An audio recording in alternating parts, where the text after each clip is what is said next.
लोभी विक्रेता. एकदा एक व्यापारी आपल्या वस्तू विकायला गावात येतो. त्या गावात एक लहान मुलगी आपल्या आजीबरोबर राहत असते. तिला कानात घालण्यासाठी कानातले घ्यायचे असते, पण तिच्याकडे पैसेच नसतात. ती आपल्या आजीला सांगते की आपण आपली जुनी ताट विकून मला कानातले घेऊयात का?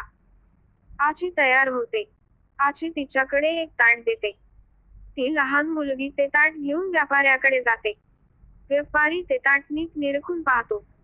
त्याला समजते हे ताट सोन्याचे आहे, पण तो मुलीला ते सांगत नाही.